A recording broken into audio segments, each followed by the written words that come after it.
का हो कलुअक दादा? अरे हे कलुअक दादा। अरे कहो पुरबाहा जेरक हाल यहर कैसे? अरे तू अपना कहाँ से बोझा ला दे आवत हो? अरे का बताई एक ठो भैंस का पाल लिए हैं, जीव का मरी पाल लिए हैं। रोज संझा सुबेरे ओका खाती जाओ, हरियाणा लेके आओ, काट के दुनिया में से कहूं से लेके आओ, तुह काट के लेके आवत है। अरे पुरबाहा कल तुहे देखे रहन सूट सलवार में जात रही सड़किया कवरिया चौराहवा पे वह है, लेकिन हमरे संघरिया कलुआ का मैयो रही डर बस नाई वाला पान बहुत गजब लागत रही हो।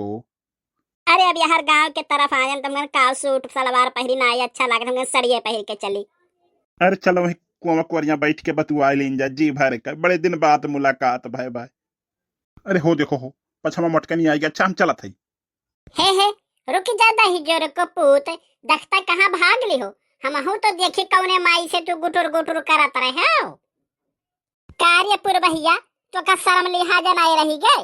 अब रोडो खेत खरिहान नहीं छोड़ा थे, कैसन तो हमरे भतारा के पीछे पड़ी रहा थे दिन और रात। सुन ले बड़के जज्जे, तोहरे भतारा समनाए लगे रही था, वो खुदा लुलियान रहा था हमरे आगे पीछे। तना जब लुलिया मन कहा तो अपने भतारा के बलाई लियो, काहे परदेस भेज देहु। हमरे भतारे संगरी छिनरा यहार वहार तहार भतार खुदा लुलियान हाथी खत बाटियो, अपन फिगर मेंटेन कहीं नहीं पावत हो। आही हमें कहा है तहार राह वहार से बात यहरिया हमरे घर को वरिया का करते बाटी वाह लुलिया आए तू। अच्छा चल रे कलुआ माई घरे चल चल। देखो देखो वह के लुलिया आता बा, देखो तू ही देख लियो। दहिजर कपो तो तू ऐसे ना होते हो तो ये हम मोटासी नहीं कह पावती। आज गाँव भर मिलके हमार मोटकनी नाव धराई दी हैं।